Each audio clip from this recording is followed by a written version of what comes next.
وَهَذَا كِتَابٌ أَنزَلْنَاهُ مُبَارَكٌ فَاتَّبِعُوهُ وَاتَّقُوا لَعَلَّكُمْ تُرْحَمُونَ بسم اللہ الرحمن الرحیم نحمده ونصلی ونسلم علی رسولہ الکریم واشہد ان لا الہ الا اللہ وحدہ لا شریک لہ واشہد ان محمدا عبدہ ورسولہ اما بعد۔ تمام تعریفیں اللہ رب العزت کے لیے ہیں اور ہر قسم کی رحمت اور درود محمد صلی اللہ علیہ وسلم کی ذات گرامی پر ہو۔ یاد رکھ لیں کہ یہ تفسیر القرآن یا دورہ قرآن جس کو ہم نے شروع کیا ہے، آج اس کی جو ہے وہ کلاس نمبر 10 ہے، 10ویں نمبر کلاس پہ ہے۔ اللہ سے دعا ہے کہ اللہ تعالی ہمیں صحیح طرح سمجھنے کی اور عمل کرنے کی توفیق عطا فرمائے۔ آج ہم سورۃ البقرہ کی آیت نمبر 17 سے شروع کریں گے۔ اللہ تعالی ہمیں اس قرآن مجید کو صحیح طرح سمجھنے کی اور عمل کرنے کی توفیق عطا فرمائے۔ یاد رکھ لیں کہ جب ہم نے اس قرآن مجید کو شروع کیا ہے، قرآن مجید کو، تو سب سے پہلے ہم نے سورۃ الفاتحہ سے اس کو شروع کیا ہے، اور سورۃ الفاتحہ سے ہم نے اس کے اندر جو کچھ اللہ نے بیان فرمایا اس کو سمجھنے کی کوشش کی۔ اس کے بعد ہم نے سورۃ البقرہ کو شروع کیا، اور سورۃ البقرہ میں شروع میں اللہ تعالیٰ نے فرمایا تھا الف لام میم حروف مقطعات ہیں، ان حروف مقطعات کی ہم نے تفصیل جانی، اور اس کے بعد اللہ تعالیٰ نے فرمایا کہ ذالک الکتاب لا ریب فیہ ھدی للمتقین، یہ وہ عظیم کتاب ہے جس میں ذرہ برابر کوئی شک نہیں ہے اور یہ متقین کے لیے ہدایت ہے۔ یہ ایک بنیادی بات کرنے کے بعد اللہ تعالیٰ نے پھر 3 آیات میں متقین کے بارے میں فرمایا الذین یؤمنون بالغیب ویقیمون الصلاۃ ومما رزقناہم ینفقون۔ متقین وہ لوگ ہیں جو غیب پہ ایمان لاتے ہیں، جو لوگ غیب پہ ایمان لاتے ہیں اور نماز قائم کرتے ہیں، اور جو کچھ ہم نے ان کی طرف انہیں رزق دیا ہے وہ اس میں سے خرچ کرتے ہیں۔ دوسری آیت میں یہ فرمایا کہ والذین یؤمنون بما انزل الیک، جو ایمان لاتے ہیں اس چیز پہ جو نازل کی گئی ہے آپ کی طرف، وما انزل من قبلک، اور جو کچھ نازل کیا گیا ہے آپ سے پہلے، اور آخرت پہ وہ یقین رکھتے ہیں۔ اولئک علی ھدی من ربہم، یہی لوگ ہیں اپنے رب کی طرف سے ہدایت پر، اور واولئک ھم المفلحون، اور یہی لوگ ہیں کامیاب ہونے والے۔ اس کے بعد 2 آیات میں اللہ تعالیٰ نے ایسے کافروں کے بارے میں بیان فرمایا کہ جو کافر ہیں، پکے کافر ہیں، کبھی ایمان نہیں لائیں گے، اور اس کے بعد اللہ تعالیٰ نے آیت نمبر 8 سے لے کے ایک ایسے لوگوں کا تذکرہ فرمایا کہ جو ظاہراً تو کہتے ہیں کہ ہم اللہ پہ، آخرت کے دن پہ ایمان لائے، حالانکہ وہ مومن نہیں ہوتے ہیں، وہ اپنی طرف سے اللہ کو اور ایمان والوں کو دھوکہ دینے کی کوشش کرتے ہیں، مگر وہ اپنے آپ کو دھوکہ دے رہے ہوتے ہیں اور انہیں اس کا شعور نہیں ہوتا ہے۔ ان کے دلوں میں بیماری ہے، اللہ ان کی بیماری کو اور بڑھا دیتا ہے، اور ان کے لیے دردناک عذاب ہے بسبب اس کے جو وہ جھوٹ بولتے ہیں۔ اور جب انہیں کہا جاتا ہے کہ زمین میں فساد نہ کرو تو کہتے ہیں کہ ہم تو اصلاح کرنے والے ہیں۔ الا انہم ہم المفسدون، خبردار یہی لوگ ہیں فساد کرنے والے، خبردار یہی لوگ ہیں فساد کرنے والے، اور یہی لوگ ہیں یعنی الا انہم ہم المفسدون ولکن لا یشعرون، لیکن یہ شعور نہیں رکھتے ہیں۔ اور جب انہیں کہا جائے ایمان لاؤ، جس طرح کہ دوسرے لوگ ایمان لائے ہیں، تو کہتے ہیں کہ ہم ان کم عقل لوگوں کی طرح کیوں ایمان لائے۔ خبردار بے شک یہی لوگ ہیں بیوقوف اور کم عقل ہیں، لیکن یہ نہیں جان رہے۔ اور جب ایمان والوں سے ملتے ہیں تو کہتے ہیں ہم ایمان لائے، اور جب علیحدہ اپنے بڑے شیاطینوں کے پاس جاتے ہیں تو انہیں کہتے ہیں کہ ہم تو تمہارے ساتھ ہیں، ہم تو ان کے ساتھ صرف مذاق کر رہے تھے۔ اللہ یستہزئ بہم ویمدہم فی طغیانہم یعمہون، اللہ تعالیٰ نے فرمایا اللہ تعالیٰ ہی ہے، ان کو اللہ تعالیٰ بھی ان کے ساتھ اپنا عذاب دے گا اسی طرح جیسے ہی بول رہے ہیں، اور ان کو ان کی سرکشی میں جو ہے اور بڑھا دے گا، اور اسی میں یہ سرگرداں، حیران، پریشان، اسی میں جو ہے وہ رہیں گے۔ اولئک الذین اشتروا الضلالۃ بالھدی، یہی لوگ ہیں جنہوں نے گمراہی کو ہدایت کے بدلے لیا ہوا ہے۔ فما ربحت تجارتہم، ان کی تجارت کوئی نفع بخش نہیں ہے، اور نہ ہی یہ لوگ جو ہیں وہ ہدایت یافتہ ہیں۔ مثلہم کمثل الذی استوقد نارا، ان کی مثال اس جیسے شخص کی طرح ہیں جس نے آگ جلائی، اور جب آگ نے اپنے ارد گرد کو روشن کر لیا تو اللہ تعالیٰ ان کے نور کو لے گیا۔ وَتَرَكَهُمْ فِي ظُلُمَاتٍ لَا يُبْصِرُونَ۔ یہاں سے آج ہم شروع کر رہے ہیں۔ سب سے پہلے ہم ان آیات کا ترجمہ جانتے ہیں اور پھر ان آیات کے اندر کچھ پنہا چیزوں کو سمجھنے کی کوشش کریں گے۔ اللہ نے فرمایا مثلہم، مثلہم مثال ہے ان لوگوں کی، اور مثال اس لیے دی جاتی ہے تاکہ ایک مشکل چیز کو آسان سمجھ لیا جائے، ایک مشکل چیز کو آسان سمجھا جائے، اس چیز کے لیے مثال دی جاتی ہے۔ فرمایا مثال ہے ان لوگوں کی کمثل الذی استوقد نارا، کمثل ان لوگوں کی مثال ایک اور شخص کی طرح کی مثال ہے، استوقد نارا، جس نے آگ کو روشن کیا۔ استوقد کا معنی جلانا، نارن آگ کو۔ ان کی مثال ایک ایسے شخص کی طرح ہے جس نے کسی آگ کو جلایا، فلما، جب اضاءت ما حولہ، اضاءت روشن کر دیا اس آگ نے، ما حولہ اس آدمی کے ارد گرد کو، ذہب اللہ بنورہم، تو اللہ تعالیٰ ان کے نور کو لے گیا، وترکہم، اور ان کو چھوڑ دیا اندھیروں میں، لا یبصرون، جو وہ کچھ نہیں دیکھ پا رہے۔ اب ذرا اس آیت پہ غور کیجئے گا۔ سب سے پہلے تھوڑا سا گرامر کے اعتبار سے دیکھیے گا کہ الذی واحد کے لیے استعمال ہوتا ہے، استوقد بھی ایک مفرد ہے، اور اضاءت بھی مفرد ہے جس کا اشارہ آگ کی طرف ہے، ما حولہ بھی مفرد ہے، اور جب اللہ تعالیٰ کی طرف سے آرڈر آیا تو ذہب اللہ بنورہم، تو اللہ تعالیٰ نے نورہم کے ساتھ جمع لے کے آیا ہے، وترکہم، ہم ضمیر کو بھی جمع کر دیا، اور لا یبصرون بھی جمع کے لیے آ گئی ہے۔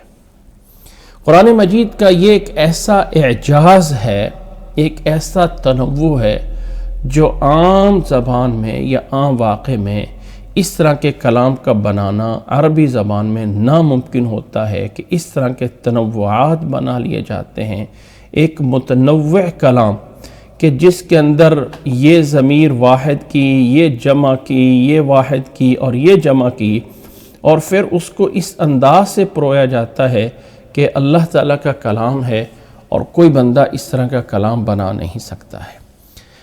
اب یہاں پر اللہ تعالیٰ مثال دے رہا ہے ان لوگوں کی جیسے کسی نے آگ جلائی، آگ جلانے والا بندہ ہے، روشن کر دیا اس آگ نے، ما حولہ، ہو کی ضمیر کا مرجع وہ بندہ ہے، اس بندے کے ارد گرد کو روشن کر دیا۔ جب آگ نے اس آدمی کے ارد گرد کو روشن کر دیا تب کیا ہوا؟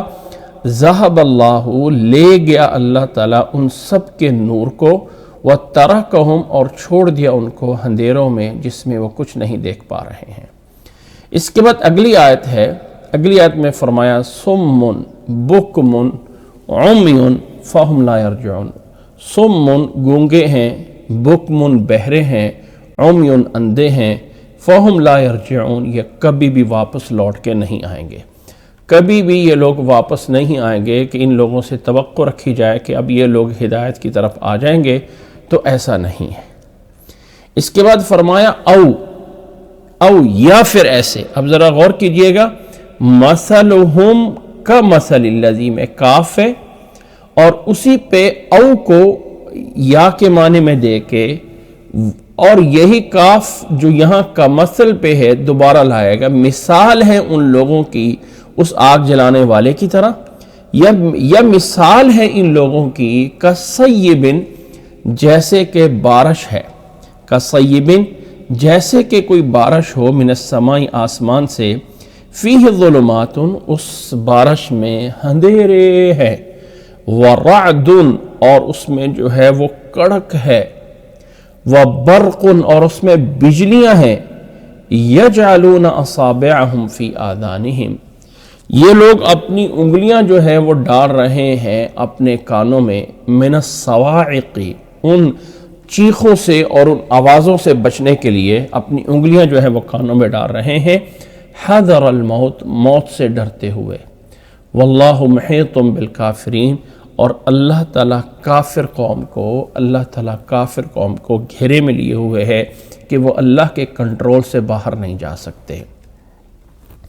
آگے فرمایا یکاد البرق، قریب ہے، یہ یکاد فعل قریب کرنے کے لیے آتا ہے، البرق معنی بجلی، یخطف ابصارہم، کہ بجلی ان کی آنکھوں کو اچک لے، اتنی تیز بجلی ہے کہ ان کی آنکھیں جو ہے وہ چھین لی جائیں، ایسی تیز بجلی آتی ہے، چمکتی ہے، بند ہو جاتی ہے۔ کلما اضاء لہم، جب کبھی وہ برق ان کے لیے روشن ہوتا ہے، مشوا فیہ، تو اس میں چلنے لگ جاتے ہیں، وَإِذَا أَظْلَمَ عَلَيْهِمْ، اور جب ان پہ اوپر اندھیرا ہو جاتا ہے، قاموا، کھڑے ہو جاتے ہیں۔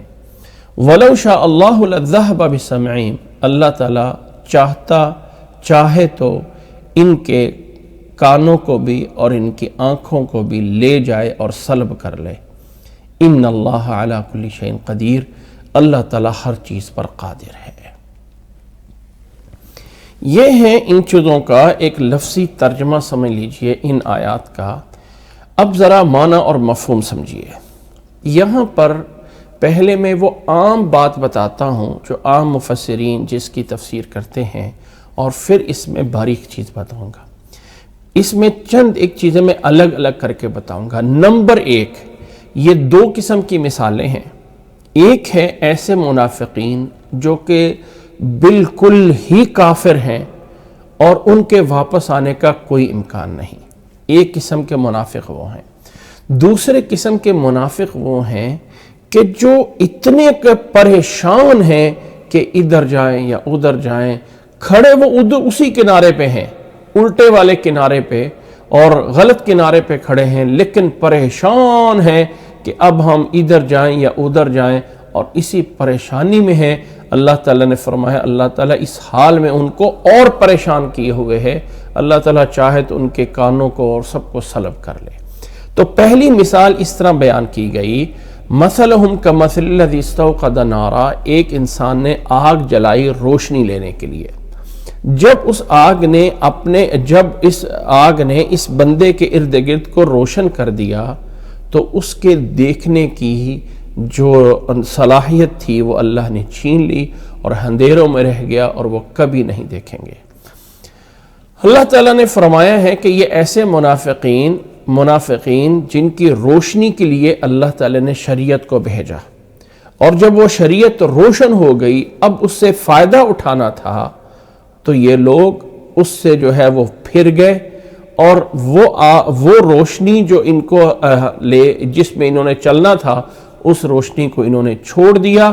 اضاءت ما حولہ، جب انہوں نے اس پہ نہ ایمان لائے تو اب اللہ تعالیٰ نے ہی اس روشنی سے جو فائدہ اٹھانے کے لیے جو ان کی آنکھیں تھیں وہ اللہ نے چھین لی اور ان کو اندھیروں میں چھوڑ دیا، جس میں یہ کچھ نہیں دیکھ سکتے ہیں۔ یعنی یہ لوگوں کے لیے روشن ہوا تھا دین اسلام، اور جب دین اسلام پھیلنے لگا، غالب آنے لگا، تو ان لوگوں سے ان کے اس برے اعمالوں کی وجہ سے وہ ہدایت قبول کرنے کی جو صلاحیت تھی وہ اللہ نے چھین لی، اور پھر ان کو کیا چھوڑ دیا؟ صم بکم عمی فہم لا یرجعون، یہ اندھے بہرے ہو گئے اور یہ کبھی واپس نہیں لوٹ سکتے ہیں۔ یہ منافقوں کی ایک قسم ہے، منافقوں کی ایک قسم ہے۔ دوسری منافقوں کی قسم ایسی ہے، یعنی یہ پہلے وہ ہیں جو بڑے منافق ہیں۔ دوسری منافقوں کی قسم یہ ہے کہ وہ اتنے پریشان ہیں جیسے کہ ایک انسان اندھیرے میں کھڑا ہوا ہے، آسمان سے بارش برس رہی ہے اور اس کو نہیں پتا میں ادھر جاؤں، تھوڑی سی روشنی ہوتی ہے اور وہ اتنی بارش کے اندر اتنی زیادہ جو ہے وہ ڈر ہے کہ اوپر سے آوازیں کڑکنے کی اور بادل کے چمکنے کی آ رہی ہیں، زور سے ہو رہا ہے، اور وہ بندہ جو ہے وہ پریشان کہاں جائے، تھوڑی سی چمک آتی ہے تو چل پڑتا ہے۔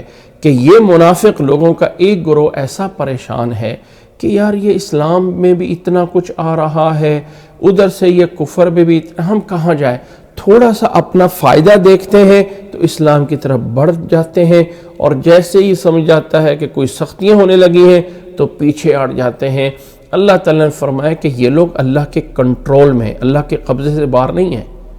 اللہ تعالیٰ چاہے تو ان کی جو یہ صلاحیت ہے نا، جس سے یہ تھوڑا سا ادھر ادھر دیکھ رہے ہیں، اللہ اس کو بھی لے جا سکتا ہے۔ اللہ تعالیٰ اس چیز پہ قادر ہے کہ وَلَوْ شَاءَ اللَّهُ لَذَهَبَ بِسَمْعِهِمْ وَأَبْصَارِهِمْ إِنَّ اللَّهَ عَلَى كُلِّ شَيْءٍ قَدِيرٌ۔ اللہ تعالیٰ ہر چیز پہ قادر ہے۔ یہ ہے عام مشہور ان دو مثالوں کی تشریح۔ ان مثالوں کی کہ یہ دو قسم کے منافق ہیں، ایک وہ بڑے منافق ہیں اور ایک چھوٹے منافق ہیں۔ چھوٹے منافق مطلب ہیں وہ بھی منافق، لیکن ایک ہیں جو اپنے کفر پہ ڈٹ گئے جن کے واپس آنے کا کوئی امکان نہیں ہے، اور دوسرے وہ منافق ہیں کہ مذبذبین بین ہؤلاء وہؤلاء، وہ ان دو گروہوں مسلمانوں اور کافروں کے درمیان بھٹک رہے ہیں، ادھر جائیں یا ادھر جائیں، ادھر ان کے سنتے ہیں تو یہ اچھے لگتے ہیں، ادھر ان کے سنتے ہیں تو یہ اچھے لگتے ہیں، ہم کدھر جائیں، پریشان کھڑے ہوئے ہیں۔ اللہ نے فرمایا کہ یہ جو پریشان ہو رہے ہیں ان کو چاہیے تھا کہ ایک سائیڈ کا فیصلہ کر لیتے۔ اللہ تعالیٰ ان کو گھیرے میں لیے ہوئے ہے، تھوڑے سا فائدہ ملتا ہے تو چل پڑتے ہیں، اور جب فائدہ نہیں ہوتا ہے تو پیچھے ہٹنے لگتے ہیں۔ اللہ تعالیٰ چاہے تو ان کو جو اللہ نے انہیں نعمتیں دی ہیں دیکھنے کی اور سننے کی، اللہ چاہے تو وہ واپس لے سکتا ہے۔ ان اللہ علی کل شیء قدیر۔ یہ ایک مفہوم ہے۔ اب ذرا اگلی بات سنیے، ذرا اس کے اوپر جب ہم طائرانہ نظر دوڑاتے ہیں سورۃ بقرہ پہ، تو سورۃ بقرہ کے شروع میں اللہ تعالیٰ نے بیان فرمایا ہے، اللہ تعالیٰ نے بیان فرمایا متقین۔ اس کے بعد دو آیتوں میں اللہ تعالیٰ نے بیان فرمایا وہ پکے کافر، ٹھیک، اور پھر آگے کی آیات میں منافق بتائے۔ اب یہ میں دوسری رائے بتا رہا ہوں مثالوں کے بارے میں، دوسری رائے، دوسرا تفسیر یا دوسری تفسیر یہ ہے کہ یہ دو مثالیں دو الگ الگ گروہوں کے بارے میں۔ جو پہلی مثال ہے مثلہم کمثل الذی استوقد نارا، یہ والی مثال جو پہلی مثال ہے یہ منافقوں کے بارے میں نہیں ہے، یہ مثال منافقوں کے بارے میں نہیں ہے، بلکہ یہ مثال جیسے اللہ تعالیٰ نے پیچھے دو گروہ ذکر کیے ہیں، ایک ہیں وہ لوگ جنہوں نے کفر کیا، ان الذین کفروا سواء علیہم انذرتہم ام لم تنذرہم لا یؤمنون، ایک وہ گروہ ہے کہ ان کافروں پہ ڈرانا اور نہ ڈرانا آپ کا برابر ہے، ایک وہ گروہ ہے، اور دوسرا ہے وَمِنَ النَّاسِ۔ تو پہلی مثال ان کافروں کی ہے، منافقوں کی نہیں ہے، کہ ان کافروں کی حالت یہ ہے کہ پہلے اللہ کے نبی صلی اللہ علیہ وسلم کے آنے سے پہلے انہیں تلاش تھی کسی روشنی کی کہ روشنی ہمیں مل جائے، اور جب ایک ایسا بندہ آ گیا جس نے روشنی چلائی اور وہ ارد گرد روشن ہونے لگ گیا، اسلام آ گیا اور روشن ہونے لگ گیا، تو ان کی یہ وہ جو پیچھے تھا ختم اللہ علی قلوبہم، تو اسی کو انداز کہ ذہب اللہ بنورہم وترکہم فی ظلمات لا یبصرون۔ اگر اس آیت کو اس آیت کے ساتھ ملائیں کہ پیچھے اللہ تعالیٰ نے فرمایا تھا، پیچھے اللہ تعالیٰ ان الذین کفروا سواء علیہم انذرتہم ام لم تنذرہم لا یؤمنون، اور پھر فرمایا تھا ختم اللہ علی قلوبہم وعلی سمعہم وعلی ابصارہم غشاوۃ ولہم عذاب عظیم۔ یہ جو پیچھے گروہ پہلا گروہ تھا ان الذین کفروا سے شروع ہو کر ان کی مثال یہ ہے مثلہم کمثل الذی استوقد نارا، کہ ان کی مثال ان کافروں کی یہ ہے کہ کسی نے آگ جلائی روشنی پھیلانے کے لیے، اور جب آگ نے اپنے اس بندے کے ارد گرد کو جس نے اس کو جلایا تھا کہ دین اسلام کو پھیلایا جائے، اس کے ارد گرد دین اسلام پھیلنے لگا، روشنی ہو گئی، تو ان کے اس ہٹ دھرمیوں کی وجہ سے اللہ نے ان کے نور کو چھین لیا اور ان کو چھوڑ دیا اندھیروں میں جہاں وہ نہیں دے سکتے۔ یہ اندھے ہیں، بہرے ہیں، گونگے ہیں، کبھی بھی نہیں لوٹیں گے، لا یرجعون۔ وہی پیچھے جیسے کہا تھا کہ لا یؤمنون لا یؤمنون ختم اللہ علی قلوبہم وعلی ابصارہم ختم اللہ علی قلوبہم وعلی سمعہم وعلی ابصارہم غشاوۃ ولہم عذاب عظیم. تو یہ پہلی مثال کافروں کی ہے اور دوسری مثال منافقوں کی ہے. ٹھیک ہے، یہ میں دوسری رائے کی طرف دوسری تفسیر بتا رہا ہوں ان آیات کی، کہ یہ پہلی مثال کا تعلق ان الذین کفروا والی آیات سے ہے، اور یہ جو دوسری مثال ہے او کصیب من السماء فیہ ظلمات ورعد وبرق، یہ جو دوسری مثال ہے اس کا تعلق ہے منافقین سے. اس لیے کہ یہ ایسا کہ ان کو بالکل ہی اللہ تعالیٰ نے ان سے نور چھین لیا اور اندھیروں میں چھوڑ دیا اور وہ کبھی نہیں واپس لوٹ سکتے. یہ انہی کے لوگوں کے لیے تھا جن کے لیے ختم اللہ علی قلوبہم ہو چکا ہے. اس کے بعد یہ جو منافق لوگوں کے ہیں ان کے لیے یہ مثال ہے کہ یہ لوگ اس طرح کر کے پریشان ہے جیسے کہ کوئی بارش میں اندھیری رات میں کھڑا ہوا ہے اور وہاں سے بجلی اور اس میں کڑک آوازیں آ رہی ہیں اور یہ لوگ اپنے کانوں میں انگلیاں ڈال رہے ہیں موت کے ڈر سے. یعنی اصل میں یہ منافقین جو ہیں ان کو ڈر ہے کہ اگر ہم مسلمان نہ ہوئے اور مسلمانوں نے ہم پہ حملہ کر دیا تو ہماری تو جانیں، مسلمان جیسے جنگ بدر میں ہوا، جنگ بدر کے بعد یہ نفاق زیادہ ہوا کہ مسلمان تو ہمیں قتل کر دیں گے. تو اپنے آپ کو بچانے کے لیے جو ہے وہ بظاہر کلمہ پڑھ رہے ہیں لیکن پریشان ہیں کہ ہم کیا کریں. اب فائدہ لینے کے لیے مسلمانوں کے پیچھے چلتے ہیں. وہ یعنی جب تھوڑی سی روشنی ملی تو چل پڑے اور جب اندھیرا ہوا تو وہیں پہ کھڑے ہو گئے. اللہ ان کافروں کو اپنے کنٹرول میں لیے ہوئے ہے اور اللہ تعالیٰ ان کے آنکھوں اور کانوں کو لے جا سکتا ہے. اللہ تعالیٰ ہر چیز پہ قادر ہے. یہ ان کی دوسری تفسیر ہے. ٹھیک ہے، یعنی پہلی تفسیر میں دونوں مثالیں منافقوں کے لیے ہے، دوسری تفسیر میں پہلی مثال کافروں کے لیے ہے اور دوسری مثال منافقین کے لیے ہے. اب اس کے بعد میں اس میں دوسری سے تیسری تفسیر ان آیات کی بتانا چاہتا ہوں.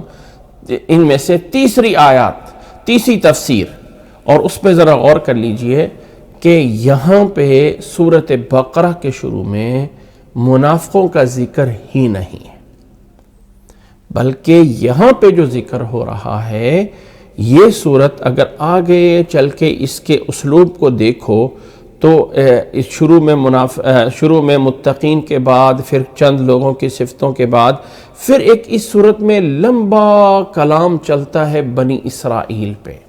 اور یہ صورت نازل ہوئی اللہ کے نبی صلی اللہ علیہ وسلم جب مدینہ منورہ میں تشریف لائے، اور مدینہ منورہ میں یہاں آنے کے بعد مدینہ منورہ میں اللہ کے نبی صلی اللہ علیہ وسلم کا ایک اور قوم سے آمنا سامنا ہوا، اور وہ یہود قوم تھی جن کے 3 قبیلے آباد تھے مدینہ کے پاس. بنو قینقاع، بنو قریظہ، بنو نذیر، یہ 3 قبیلے آباد تھے.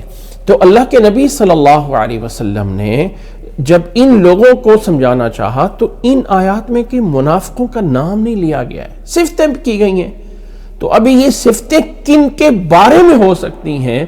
تیسری رائے یہ ہے کہ ان الذین کفروا ومن الناس، یا دونوں سے مراد جو ہیں وہ ہیں جو کہ یہود ہیں جو اہل کتاب کے تھے. اس لیے کہ اس دور میں کسی منافق کو بھی جرت نہیں تھی، کسی منافق کو بھی جرت نہیں تھی کہ وہ جماعت سے پیچھے رہ جائے. کسی منافق کو بھی نہیں جرت ہوتی تھی کہ وہ اس طرح کر کے مسلمانوں کو دھوکے دے. ہاں، یہود کے اندر ایسا دھوکا پایا جاتا تھا کہ وہ کہتے تھے کہ جاؤ دن کے شروع میں جا کے ایمان لے آؤ اور شام کو آ کے اس سے انکار کر دو تاکہ جو نئے مسلمان ہونے والے ہیں ان کے دلوں میں شکوک و شبہات پیدا کریں. تو یہ دونوں آیتیں یعنی یہ دونوں گروہ اصل میں وہ یہود کا گروہ ہیں کہ جب اللہ تعالیٰ نے متقین کو بتایا اور فرمایا یہاں پہ کہ اولئک علی ھدی من ربہم واولئک ھم المفلحون، تو فوری فرمایا کہ ان الذین کفروا، اشارہ ہے ان یہودیوں کی طرف جنہوں نے کفر کیا تھا، عیسیٰ علیہ السلام کا کفر کیا، عیسیٰ علیہ السلام کو نہیں مانا. تو فرمایا اب جب یہ وہاں سے کفر کرتے ہوئے آ رہے ہیں اور ان کے کفر کی وجہ سے اللہ نے ان پہ لعنت بھیجی ہوئی ہے اور ان کے دلوں پہ مہر لگی ہوئی ہے، یہ کافر آپ پہ ایمان نہیں لائیں گے۔ اشارہ ہے ان یہودیوں کی طرف کا، یہودیوں کا ایک ایسا گروہ جو ان کے بڑے سرداروں کا ہے یا ان کے بڑے ان لوگوں کا ہے جو کہ کفر کے اندر انتہائی آگے بڑھے ہوئے تھے اور نبی صلی اللہ علیہ وسلم کا انکار کرنا چاہتے تھے اور کبھی ایمان نہیں لانا چاہتے تھے۔ دوسرا گروہ وَمِنَ النَّاسِ مَن يَقُولُ آمَنَّا بِاللَّهِ وَبِالْيَوْمِ الْآخِرِ وَمَا هُمْ بِمُؤْمِنِينَ، یہ ان لوگوں یہودیوں کا گروہ ہے جو کہ ڈاواڈول جانتے تو تھے اندر سے نبی صلی اللہ علیہ وسلم جو ہیں یعنی ہیں۔ اب ذرا قرآن مجید کی اگر ایک آیت اس طرح کی دیکھیں، ایک آیت کی طرف میں اشارہ کرتا ہوں، ایک آیت سورۃ آل عمران کی آیت نمبر 72، اللہ نے فرمایا وَقَالَتْ طَائِفَةٌ مِّنْ أَهْلِ الْكِتَابِ وَقَالَتْ طَائِفَةٌ مِّنْ أَهْلِ الْكِتَابِ آمِنُوا بِالَّذِي أُنزِلَ عَلَى الَّذِينَ آمَنُوا وَجْهَ النَّهَارِ وَاكْفُرُوا آخِرَهُ لَعَلَّهُمْ يَرْجِعُونَ کہ اہل کتاب کا ایک گروہ کہتا ہے، اہل کتاب کا ایک گروہ یہ کہتا ہے کہ ایمان لے آؤ ان پر جن پر نازل ہوا ہے وجہ النہاری، صبح کا ٹائم دن کے شروع میں، وَاكْفُرُوا آخِرَهُ اور کفر کر لو دن کے شام کو، تاکہ جو ہے وہ دوسرے لوگ اس دین سے واپس آ جائیں۔ یعنی یہ جو وَمِنَ النَّاسِ مَن يَقُولُ آمَنَّا بِاللَّهِ وَبِالْيَوْمِ الْآخِرِ وَمَا هُمْ بِمُؤْمِنِينَ يُخَادِعُونَ اللَّهَ وَالَّذِينَ آمَنُوا وَمَا يَخْدَعُونَ إِلَّا أَنفُسَهُمْ وَمَا يَشْعُرُونَ۔ اس سے مراد بھی یہود ہے، کیونکہ منافقوں کے اندر اتنی جرت اس وقت نہیں تھی، منافقوں کے اندر اتنی جرت نہیں تھی کہ وہ اس طرح کے کام کریں۔ یہ کرنے والے بھی یہود تھے، اہل کتاب کے لوگ تھے، اور یہ جب اپنے بڑوں کے پاس جاتے تھے، قرآن مجید کی ایک اور آیت جو ہے وہ دیکھ لیجئے کہ قرآن مجید نے اللہ تعالیٰ نے فرمایا ہے ان لوگوں کے بارے میں یستفتحون، یہ دیکھ سورۃ بقرہ کی آیت نمبر 89 میں ہے، اللہ تعالیٰ نے فرمایا وَلَمَّا جَاءَهُمْ كِتَابٌ مِّنْ عِنْدِ اللَّهِ مُصَدِّقٌ لِمَا مَعَهُمْ وَكَانُوا مِنْ قَبْلُ يَسْتَفْتِحُونَ عَلَى الَّذِينَ كَفَرُوا۔ پہلے یہ اس کتاب کے خواہش مند تھے، پہلے اس کتاب کے خواہش مند تھے کہ ہماری طرف آئے، جب کتاب آ گئی تو انہوں نے کفر کیا۔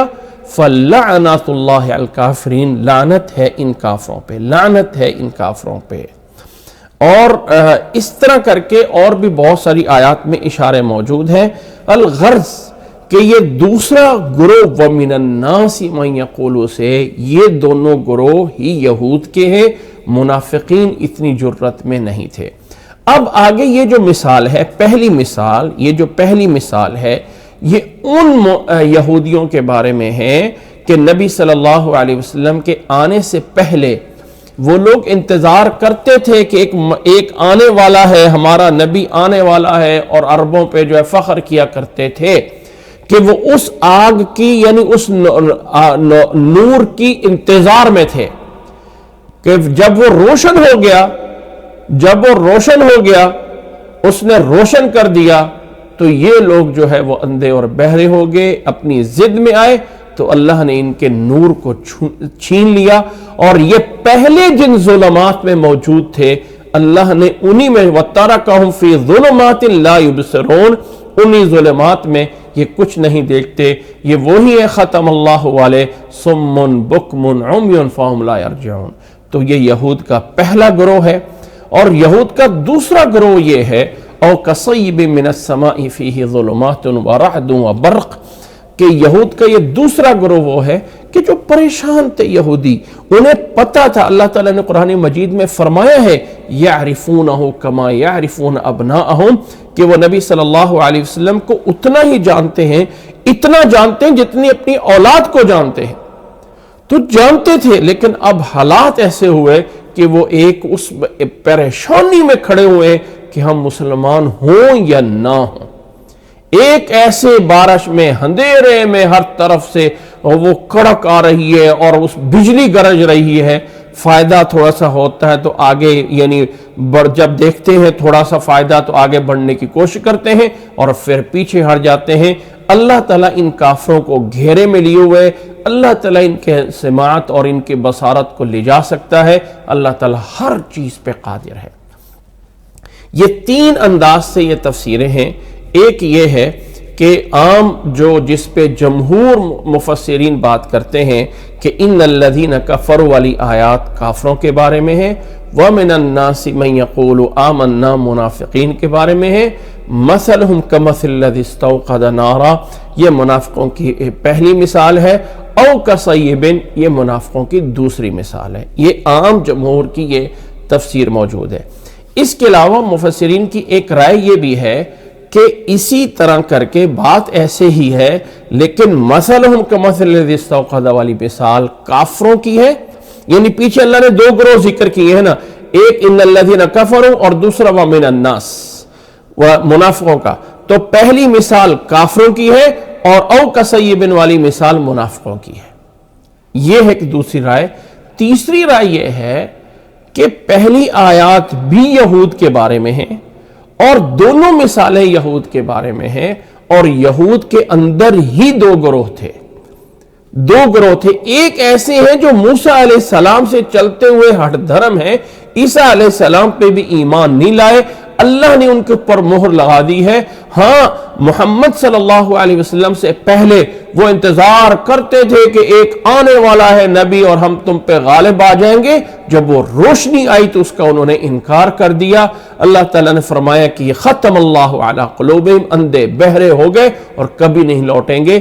یہ والی مثال ان یہودیوں کے بارے میں، اور دوسرا وَمِنَ النَّاسِ مَن يَقُولُ آمَنَّا بِاللَّهِ وَبِالْيَوْمِ الْآخِرِ، یہاں سے بھی مراد جو ہیں وہ ہیں یہود کے وہ لوگ جو مسلمانوں کو گمراہ کرنے کے لیے شروع میں ایمان لاتے، کفر کرتے، اور اپنے جو ہے وہ جا کے اپنے گروہ کے پاس جو ہے مسلمانوں کے پاس آ کے ان کی باتیں بتاتے ہیں، اور الگ جا کے اپنے گروہوں کے پاس بھی جو ہے وہ جب جاتے شیاطینوں کے پاس تو کہتے ہیں کہ ہم تو تمہارے پاس ہیں۔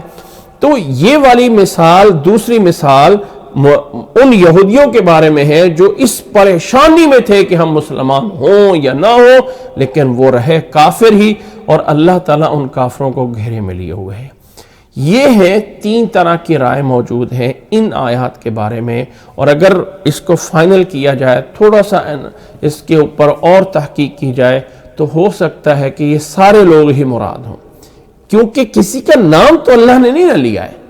یہ تو نہیں کہا ہے کہ یہ یہود، یہ تو نہیں کہا ہے کہ منافقین۔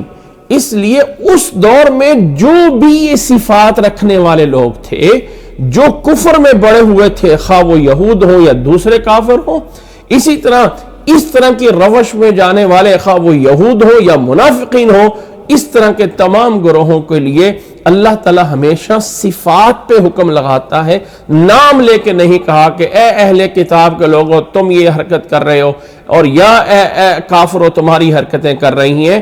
اس صورت کے شروع میں اللہ تعالیٰ نے صفات اور ان کے کام بتائے تاکہ ایمان لانے والے جو متقین ہیں، جن تقوی والوں کی بات چل رہی ہے، ان کو ان برائیوں سے بھی روک دیا جائے۔ اس صورت کا آغاز ہے ہدی للمتقین الذین یؤمنون بالغیب ویقیمون الصلاۃ ومما رزقناہم ینفقون، اور یہ تمام صفتیں پوری ہوتی ہیں اولئک علی ھدی من ربہم واولئک ھم المفلحون۔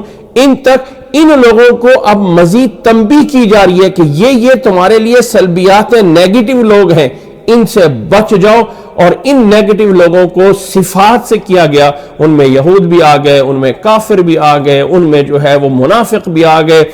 جن لوگوں میں یہ صفتیں پوری پائی جاتی ہوں گی، ان لوگوں کی صفتیں بیان کر کے مثالیں بنا کے پھر جو ہے اللہ تعالیٰ نے آگے پھر اپنا پیغام شروع کیا، اور وہ ہے یا ایھا الناس اعبدوا ربکم الذی خلقکم والذین من قبلکم لعلکم تتقون۔ پھر آیت نمبر 21 سے وہ اس سورت کا پہلا پیغام اللہ کی طرف سے آتا ہے، یا ایھا الناس اعبدوا ربکم الذی خلقکم۔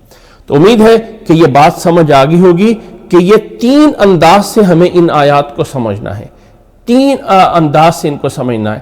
تھوڑا سا دوبارہ اس آیت کی طرف آئیے اور ایک بات اور سمجھ لیجئے۔ مثلہم کمثل الذی استوقد نارا. اب ہم اجمالی طور پہ ان آیات کو سمجھ چکے ہیں، اندرونی طور پہ ان آیات کی تھوڑی سی جو ہے وضاحت سنیے گا.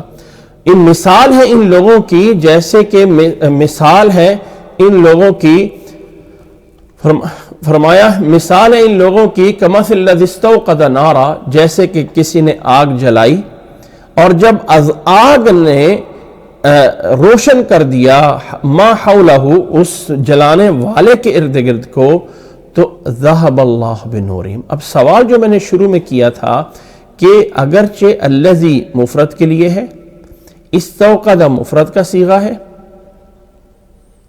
اور اضاءت بھی مفرد کا صیغہ ہے، ما حولہ بھی مفرد والی چیز ہے، لیکن آگے جب اللہ تعالیٰ کی طرف سے آتا ہے تو جمع ہوتا ہے ذہب اللہ بنورہم وترکہم فی ظلمات لا یبصرون. اس بات کو سمجھتے ہوئے ہم اس آیت کو بھی دو حصوں میں ڈیوائیڈ کر سکتے ہیں. اس آیت کا ایک حصہ ما حولہ پہ پورا ہو جاتا ہے اور اس آیت کا دوسرا حصہ ما حولہ کے بعد الگ سے شروع ہوتا ہے. مثال صرف اتنی ہے، ان کی مثال جیسے آگ، کسی نے آگ جلائی. اب یہ جو الذی ہے مفرد ہے، لیکن یہ الذی ہے مفرد، یہ کچھ ایسے چیزیں ہوتی ہیں اس طرح کے اسم موصول جب مثل کے ساتھ مل کے آتے ہیں یا اس طرح کے دوسرے کلمات کے ساتھ آتے ہیں، معرفہ ہونے کے ساتھ ساتھ حکماً نکرہ ہوتے ہیں، یعنی وہ نکرہ والا کی طرح مفہوم ہوتا ہے، کوئی خاص متعین شخص نہیں ہے. الذی، یہ الذی اس نے آگ جلائی اور اس آگ نے روشن کر دیا اس آدمی کے ارد گرد کو. یہاں سے کلام دوبارہ مثال سے نکل کے اوریجنل میں آ جاتا ہے، یعنی پیچھے اللہ تعالیٰ ان لوگوں کی مثال بیان کر رہا ہے اور پورے لوگوں کو ہم کہہ کے، مثلہم مخاطب ان کو ہم کر کے کیا ہے، لیکن مثال آگے فرد واحد کی دی ہے. مثلہم کمثل الذین نہیں کمثل الذی، یعنی ہو سکتا تھا کمثلہم کمثل الذین استوقدوا نارا ہو سکتا تھا، لیکن یہاں پر استوقد نارا گویا کہ آگ، یعنی یہاں پر آگ بمانا ایسا چیز جو کہ روشنی کرتی. یاد رکھ لیں کہ آگ کے اندر دو طرح کے عنصر ہیں، دو چیزیں آگ ہے. ایک آگ جلانے والی بھی ہے، فی نفسی ہی اپنے اندر وہ آگ جلانے والی ہے، لیکن دوسروں کے لیے وہ آگ روشنی بھی دیتی ہے. تو آگ اپنے اندر جو ہے وہ جلتی ہے اور لیکن اس کا دوسروں کو ایک فائدہ بھی ملتا ہے کہ وہ روشنی پیدا کر رہی ہوتی ہے اور لوگ اس میں جو ہے وہ دیکھتے ہیں.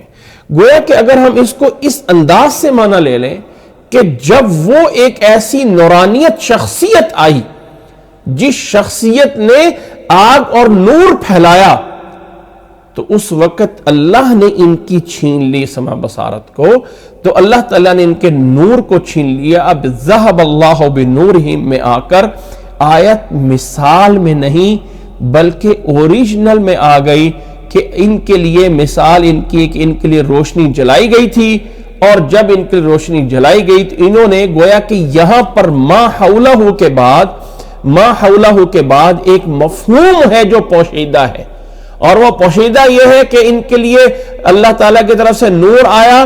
جب نور پھیل گیا تو یہ نہ مانے، نتیجہ کیا ہوا کہ اللہ ان کے نور کو اور ان کی نورانیت کو چھین لی اللہ تعالیٰ نے، کیونکہ انہوں نے پیچھے بات کو نہیں مانا تھا تو اللہ نے ان کی نورانیت کو چھین لیا. ذہب اللہ بنورہم وترکہم فی ظلمات لا یبصرون. اب یہاں پر جن کے بارے میں مثال دی گئی تھی وہ مثال مفرد کے ساتھ دی گئی تھی، اور پھر ان مثلہم کا جو اوپر آرڈر یا ان کے اوپر حکم لگایا گیا وہ پھر یہاں پر جمع کے صیغوں کے ساتھ لایا گیا. ذہب اللہ بنورہم وترکہم فی ظلمات لا یبصرون. اس لیے کہ مثال کے الفاظ دیکھیں تو مفرد کی صیغوں کے ساتھ ہیں، الذی استوقد، اضاءت، حولہ. اور یہاں سے کلام کے اندر ایک بات جو اب دیکھیں سورۃ مریم آپ لوگوں نے انشاءاللہ ہم جا کے پڑھیں گے تو مریم علیہ السلام کے سامنے فرشتہ جب آتا ہے قالت انی اعوذ بالرحمن منک، بس ان کنت تقیہ آگے الگ بات ہے کہ مریم علیہ السلام نے کہا انی اعوذ بالرحمن منک، میں رحمان کی پناہ میں آتی ہوں. آگے جو ان کنت تقیہ ہے، اگر تو متقی ہے تو باز آ جا. کیونکہ کیا اس لیے کہ دونوں کلام کا جوڑ نہیں بن سکتا. یہ جوڑ کیسے بنے کہ پیچھے کہہ رہی ہے اعوذ بالرحمن منک اور آگے کہہ رہی ہے کہ اگر تو متقی ہے. کیا اگر تو متقی ہے تو میں تجھ سے پناہ مانگ رہی ہوں؟ یہ کلام کا جوڑ نہیں بنتا. یعنی سورۃ مریم میں اشارہ کر دیتا ہوں، آیت سامنے ان کنت تقیہ، قالت انی اعوذ بالرحمن منک. مریم علیہ السلام کے سامنے جب فرشتہ آیا تو کہتی ہے انی اعوذ بالرحمن منک ان کنت تقیہ. یہ تقیہ متقی کے معنی میں ہے، ڈرنے والے کے معنی میں ہے. تو کیا مریم علیہ السلام یہ کہہ رہی ہیں، کیا مریم علیہ السلام سے ہم یہ توقع کریں کہ وہ یہ کہہ رہی ہیں کہ میں رحمان کی پناہ میں آتی ہوں تجھ سے ان کنت تقیہ اگر تو ڈرنے والا اور متقی ہے؟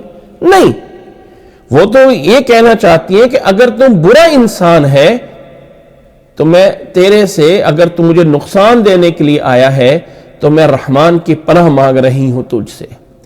ان کنت تقیہ کا آگے پھر کلام محذوف ہے کہ یعنی معنی کے اندر چیز موجود ہے کہ اگر تو متقی ڈرنے والا ہے، رب سے، رحمان سے ڈرتا ہے، تو اس حرکت سے یا مجھے کچھ نقصان دینے سے باز آ جا.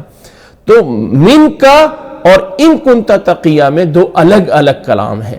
اسی طرح پیچھے جب کہا کہ مثلہم کمثل الذی استوقد نارا، اور پھر آگے والا کلام اللہ تعالیٰ کی طرف سے ان پر تبصرہ ہے، گویا کہ اصل اتنی سی مثال ہے ان کے بارے میں، اور پیچھے مثلہم جن لوگوں کے بارے میں مخاطب ہے اللہ تعالیٰ ان کا اب یہاں پہ حالت یا ان کی جو ہے وہ بیان کر رہا ہے، ان کا حکم دے رہا ہے کہ جن کی یہ مثال ہے اللہ تعالیٰ جو ہے وہ ان کی نور کو جو ہے وہ لے گیا اور ان کے اندھیروں میں انہیں چھوڑ دیا جس پہ یہ کچھ نہیں دیکھ سکتے ہیں.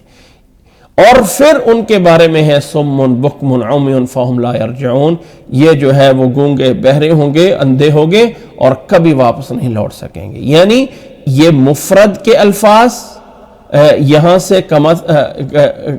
اتنے مفرد کے الفاظ، اور یہاں پر بھی جمع اور یہاں پر بھی جمع. امید ہے کہ اس کی بات سمجھ آ گئی ہوگی کہ میں اس میں سمجھانا کیا چاہتا ہوں. اس کے بعد اگلی آیت میں کچھ اور باتیں سمجھنے والی ہیں، اور وہ یہ ہے کہ او کصیب من السماء. ضمنی طور پہ سمجھ چاہتا ہوں، ذرا اتنی والی اس بات کو سمجھیے. قرآن مجید میں کوئی چیز جو ہے وہ فضول نہیں ہے، اور قرآن مجید میں کوئی بات ہم کہہ دیں کہ یہ غلط ایسی آئی ہے، فلاں ہے، یا فرضی طور پہ آئی ہے، یا ایسا ہے، ایسا نہیں ہے. یاد رکھ لیں عموماً ایک طریقہ چلتا ہے جدید مفسرین کا، یا جو دور حاضر کے قریب مفسرین آئے ہیں ان کا ایک انداز ہوتا ہے، اور وہ یہ لے کے آتے ہیں کہ کسی سائنس کے نظریے کو، کسی سائنسی ریسرچ کو لے کے آتے ہیں کہ سائنس نے یہ ریسرچ کی ہے، اور پھر کچھ آیات لے کے آتے ہیں اور یہ کہا جاتا ہے کہ دیکھو جو چیز سائنس نے ابھی ریسرچ کی ہے وہ قرآن مجید میں پہلے سے موجود ہے، یا قرآن مجید نے بھی وہی بات بتائی ہے جو چیز سائنس نے بتائی ہے. حالانکہ سائنس جتنے بھی نظریے دیتی ہے وہ ایسا کتنی بار ہوا ہے کہ جو نظریہ سائنس دیتی ہے، اور سائنس ہر نظریہ تجربے کی بنیاد پہ دیتی ہے کہ جو مشاہدے میں ہوا ہے، اور پھر جب ان کا مشاہدہ بدل جاتا ہے، ٹوٹ جاتا ہے، تو وہ اس نظریے کو چھوڑ کے نئے نظریے پہ آ جاتے ہیں. تو عموماً بہت سارے ایسے مفکرین جو اس طرح کے سائنس کے نظریات سے متاثر ہوتے ہیں، وہ قرآن مجید کی آیات کو ہمیشہ ان نظریات کے ساتھ جو ہے وہ جوڑنے کی کوشش کرتے ہیں.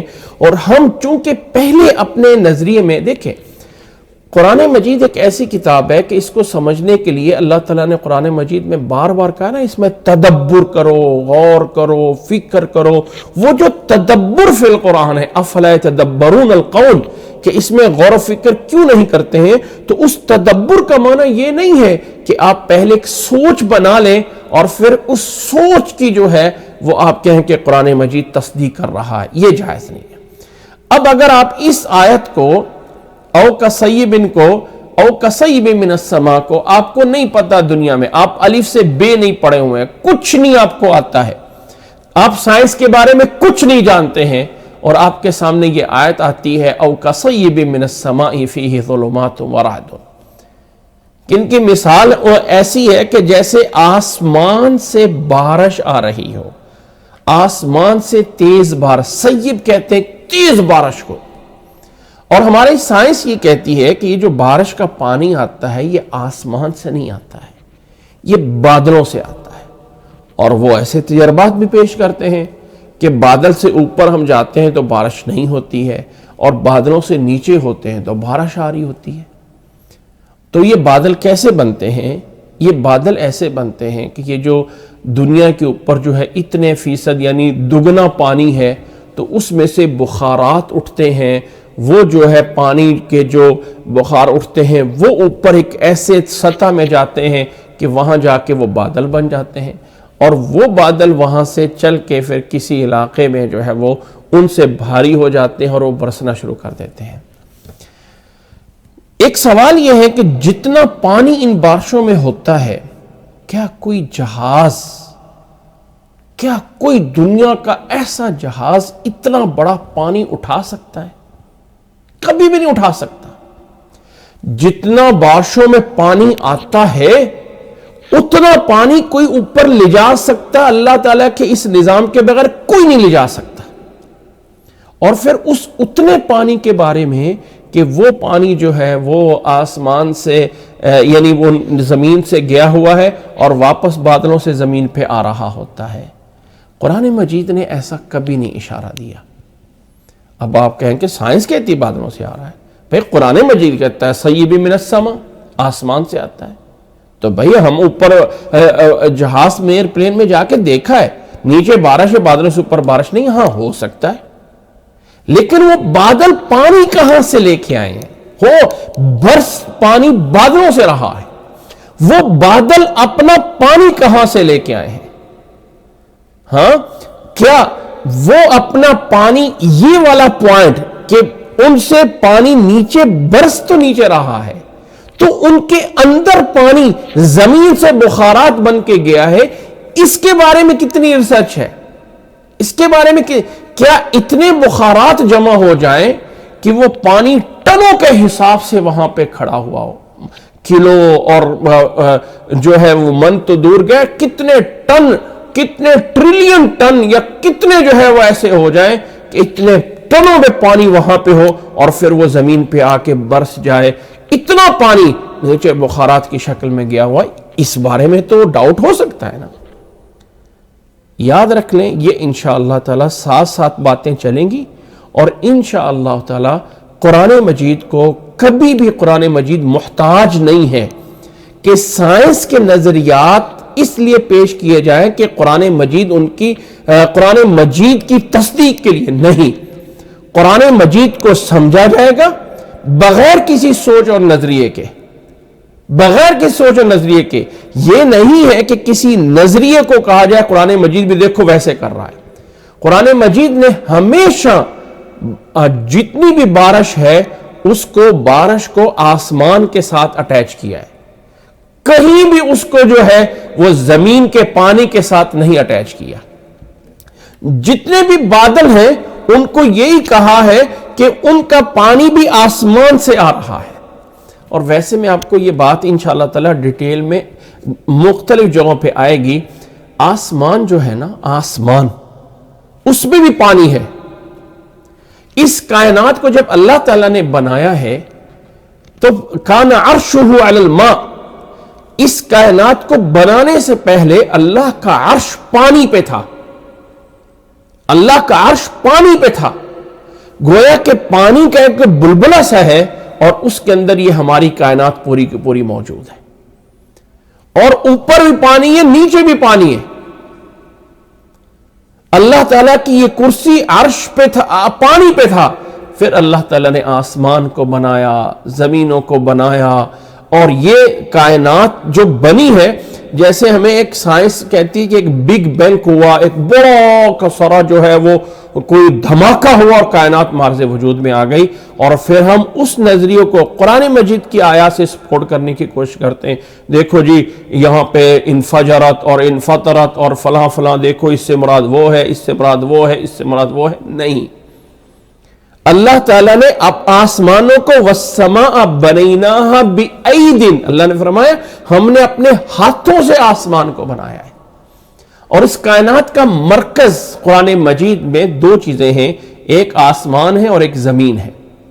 کتنی جگہ پہ اللہ تعالیٰ نے فرمایا السماوات والارض، السماوات والارض، السماوات والارض، زمین و آسمان، زمین و آسمان، زمین و آسمان، یہ دو چیزیں آتی رہی ہیں. کہیں اس کائنات کا مرکز ان سے بڑھ کر، جیسے آج کل یہ کہ پورے کی پوری کائنات یا پورے کے پورا ایک جو ہے سولر سسٹم ہے اور وہ سورج کے دل گھوم رہا ہے، اور سورج اس کائنات کا ایک مرکز ہے جو لے کے کہیں اور جا رہا ہے. ایک اور آیت میں ذہن رکھ لیجئے، اللہ تعالیٰ نے یہ بھی فرمایا ہے قرآن مجید میں وَجَنَّةٍ عَرْضُهَا السَّمَاوَاتُ وَالْأَرْضُ، لوگوں اس جنت کی طرف دوڑو جس کی چوڑائی زمین اور آسمان کے برابر ہے. عرضها وسارع الى مغفرۃ من ربکم وجنۃ عرضها السماوات والارض، جس کی چوڑائی زمین کے، جس جنت کی چوڑائی زمین اور جس جنت کی چوڑائی آسمان کے برابر، یعنی جتنی چوڑی زمین ہے، جتنا چوڑا آسمان ہے، اتنی چوڑی ہی جنت ہوگی. لمبائی کتنی ہے یہ اللہ عالم، لیکن جتنی چوڑائی ورث جو ہے وہ اس زمین کی ہے اور جتنی ورث آسمان کی ہے اتنی ہی ورث جنت کی ہوگی. یہ آیت کا معنی بنتا ہے. اب اگر ہمارے اس موجودہ سائنس کے نظریات میں دیکھیں تو بھائی یہ تو زمین تو ایک چھوٹا سا طبقہ سا ہے اور آسمان اتنا بڑا ہے، تو اتنا بڑا آسمان کی وہ کس طرح کی چوڑائی ہوگی کہ، اور کس طرح کی وہ، اگر ہم کہیں کہ اس سے مراد زمین اور آسمان کے درمیان کا خلا ہے تو یہ نہیں ہے. آیت یہ کہتی عرض السماوات والارض، جتنی زمین اور آسمان کی چوڑائی گویا کہ ایک آسمان برابر ہے، نیچے زمین برابر ہے، جتنے یہ چوڑے ہیں اتنی چوڑی جو ہے وہ جنت پوری کی پوری ہوگی.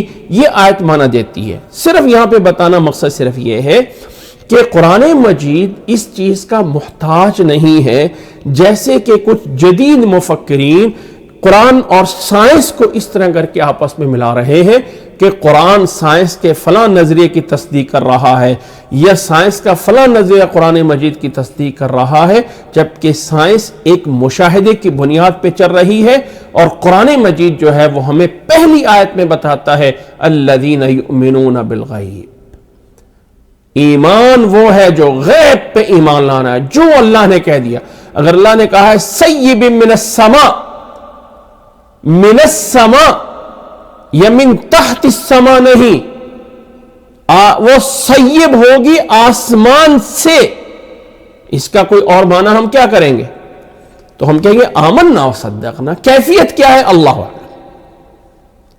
اب ہماری اس سائنس میں یہ ذرا پوائنٹ میں صرف ہائی لائٹ کر دیا، اور یہ آگے چل کے تفصیل بہت جگہوں پہ آئے گی، لیکن ہمیں اتنا سمجھنا چاہیے من السماء. اچھا آسمان کی میں بات کر رہا تھا، یہ ذرا دیکھیے گا، جو یہ سماء ہے، یہ جو سما ہے، ویسے ایک بات بتا رہا ہوں، السماء یا سماء، الف لام کو نکال دیں، سماء سین میم اور حمزہ ہے، سین میم اور حمزہ ہے، اس میں سے صرف آپ سین کو الگ کر دیں تو باقی کیا بچے گا؟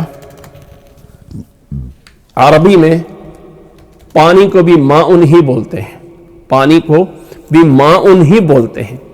تو آسمان جو ہے اس کے نیچے یا وہ بھی ایک پانی ہے، اور اس پانی کا ایک لنک جو ہے وہ بادلوں کے ساتھ کیسے ہوتا ہے اللہ اعلم.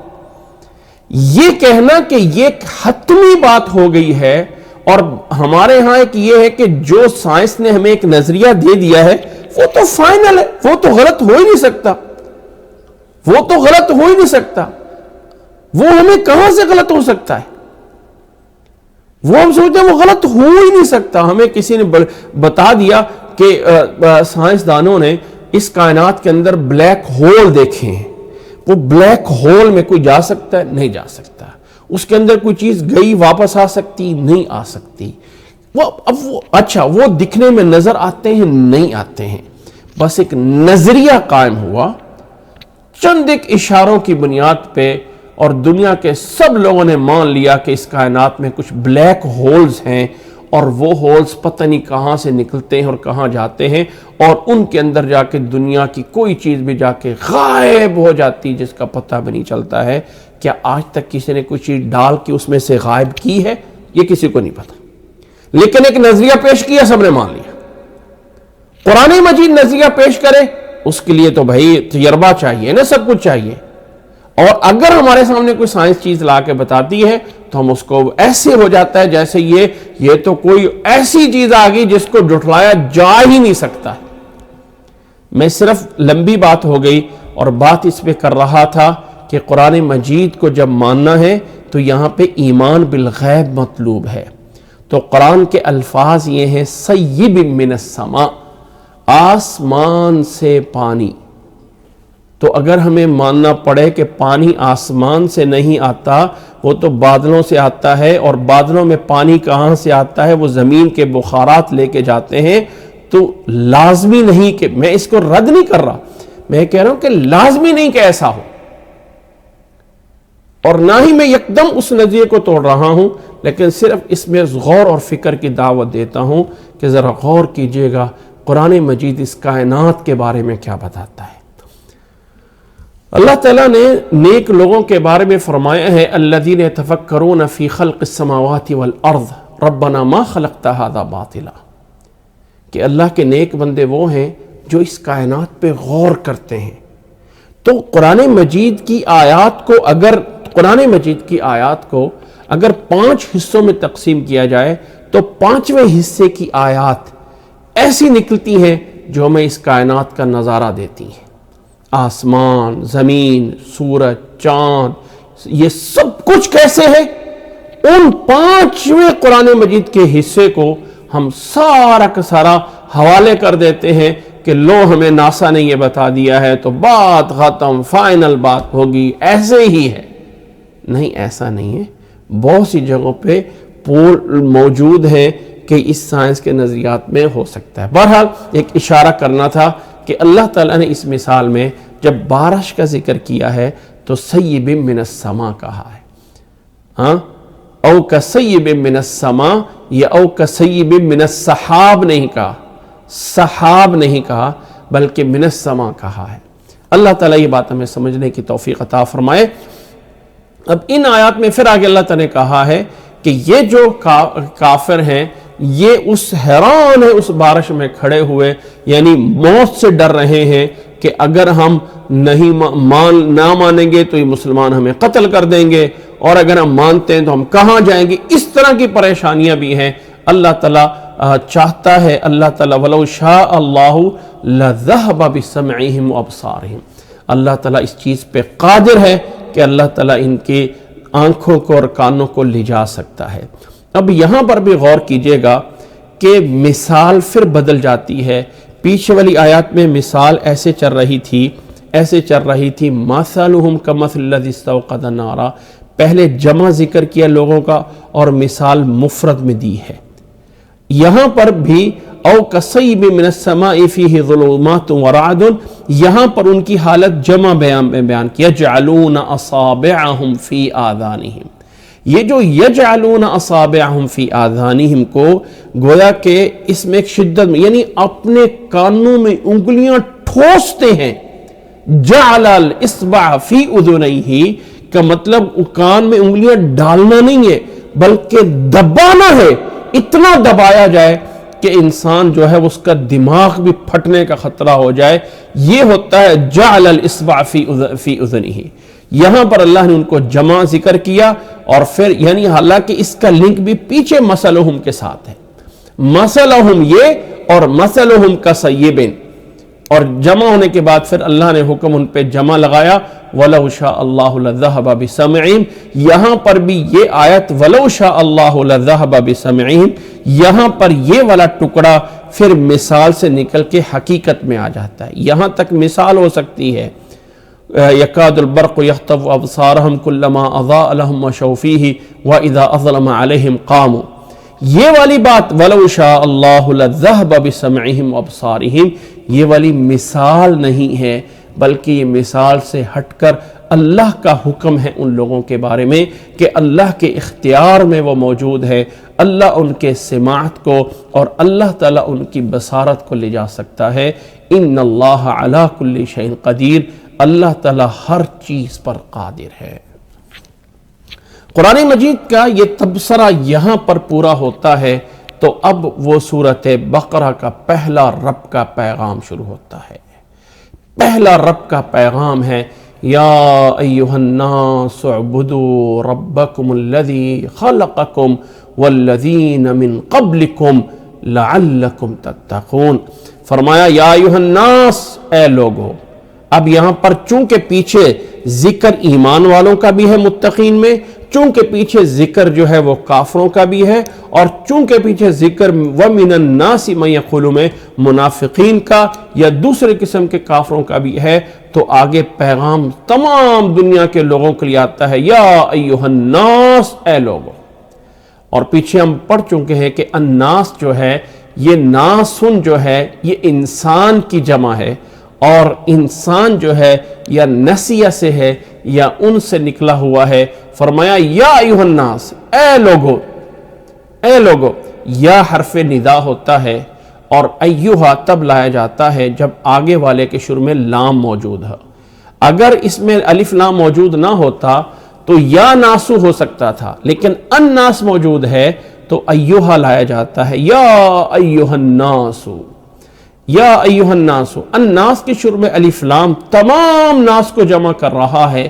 اور ایھا کے اندر ایک اور بھی بات موجود ہوتی ہے کہ ندا کے اندر، بلاوے کے اندر اہتمام داخل ہو جاتا ہے. اہتمام یعنی گویا کہ اللہ کا یہ پیغام اہتمام کے ساتھ یا ایھا الناس مخاطب کیا اعبدوا ربکم الذی خلقکم والذین من قبلکم.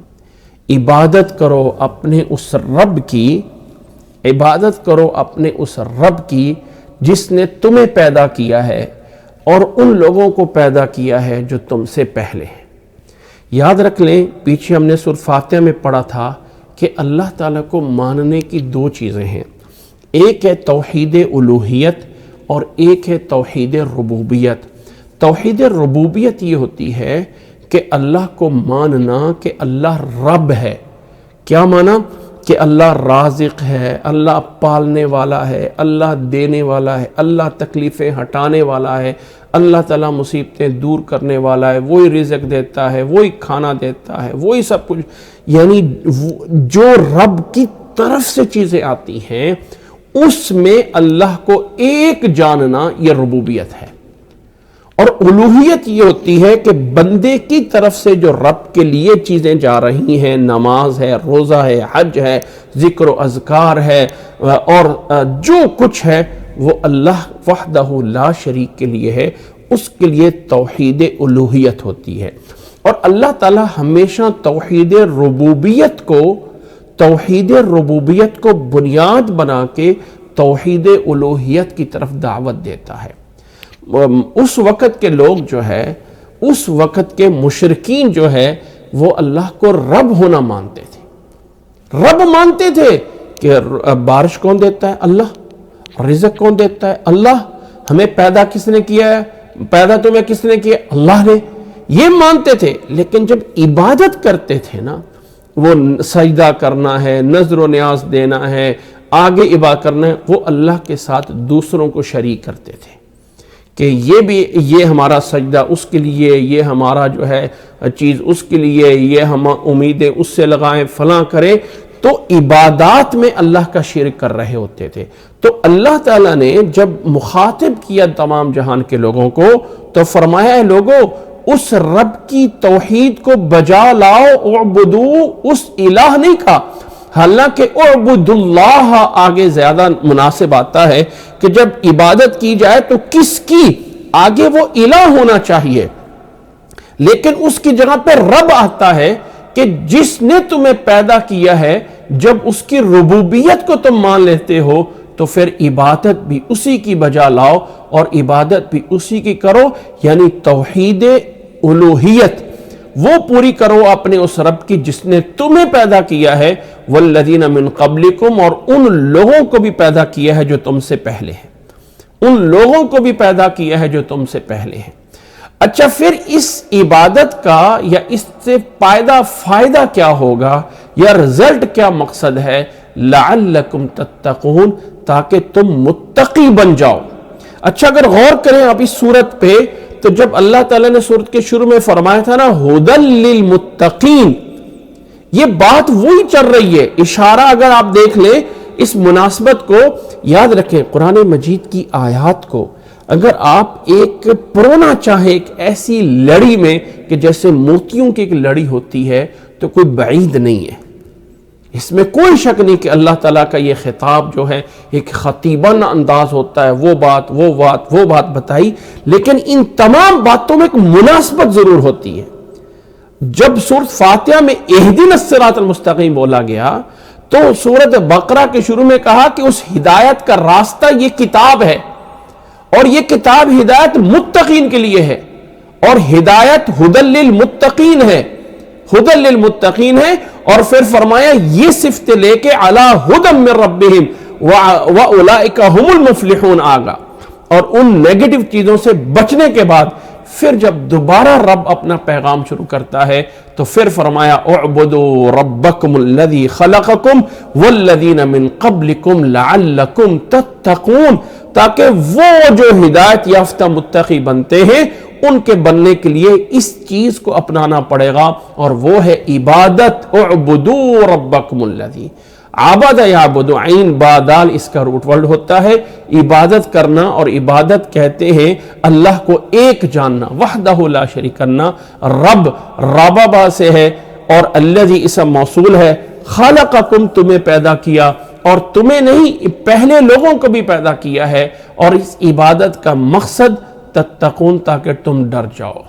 اچھا، ویسے جو ہے آپ یاد رکھ لیں کہ جو تقوی ہوتا ہے نا، آیت پوری اس طرح ہوتی ہے تتقونی، تاکہ تم مجھ سے ڈرو، تتقونی، تو یہاں پہ ہمیشہ تتقون کے آخر میں تاکہ تم ڈرنے والے بن جاؤ، کس سے؟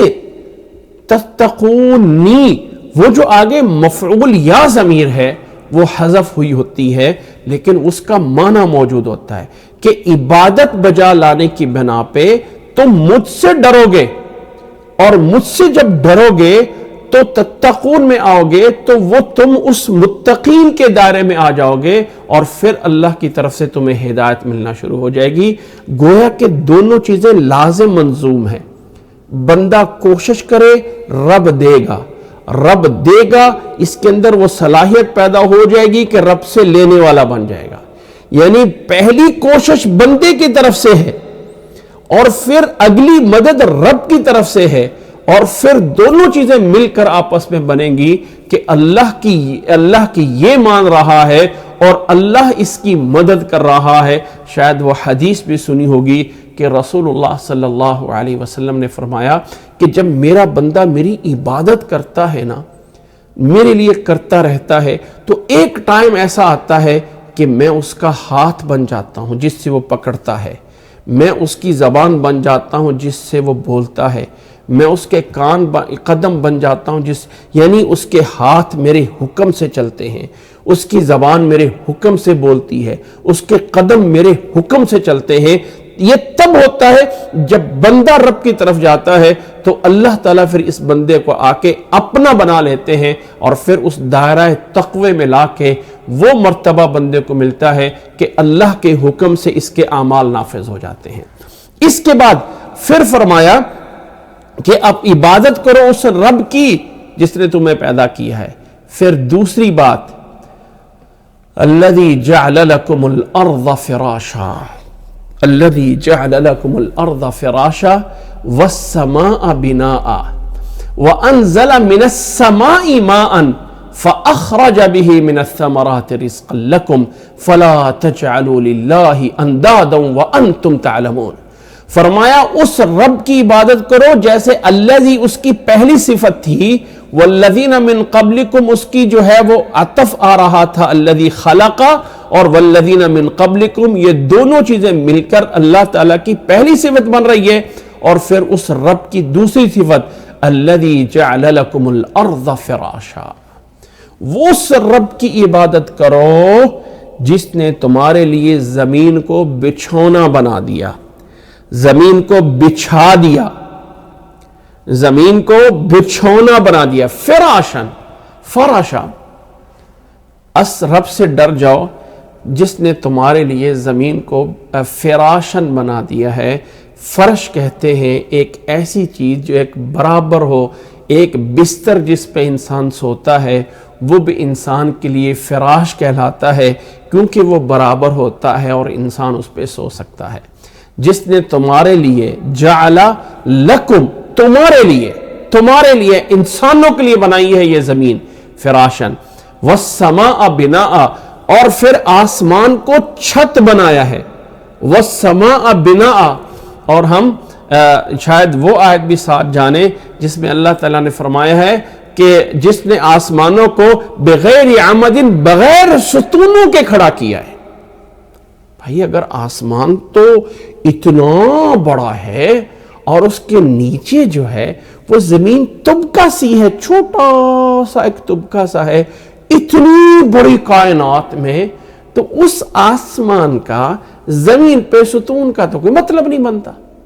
تو اللہ تعالیٰ نے فرمایا جس نے زمین کو بچھونا بنا دیا اور آسمان کو اس کی چھت بنایا ہے، چھت ہے آسمان، والسماء بناء، اور پھر اگلی بات وَأَنزَلَ مِنَ السَّمَاءِ مَاءً، اور آسمان سے پانی اتارا، بادلوں سے نہیں، زمین کا پانی نہیں، آسمان سے اتارا ہے، فَأَخْرَجَ بِهِ مِنَ الثَّمَرَاتِ رِزْقًا لَكُمْ، پھر اس پانی کے ذریعے اللہ نے تمہارے لیے پھل نکالے، رزق لکم، جو تمہارے لیے رزق ہیں، کھانا ہے۔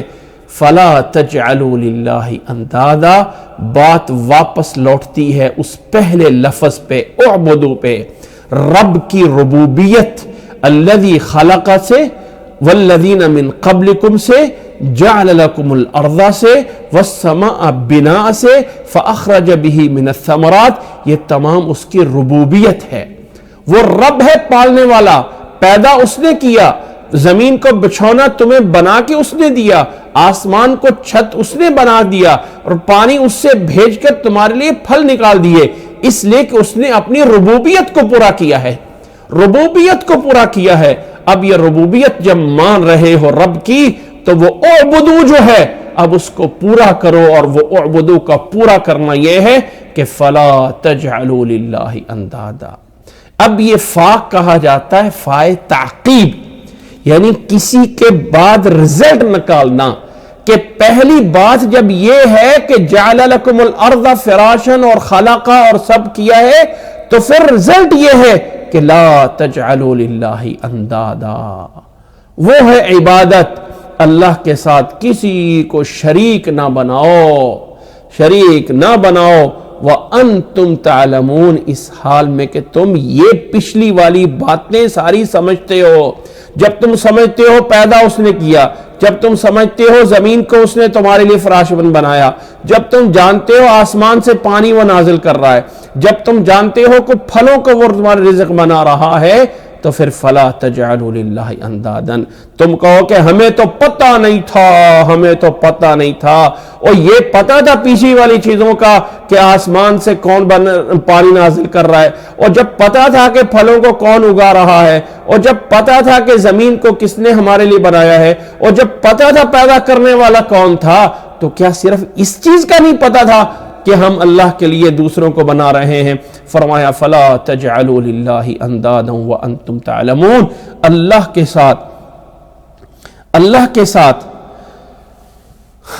ساتھ جو ہے کسی کو شریک نہ بناؤ۔ ربیت کیا ہے؟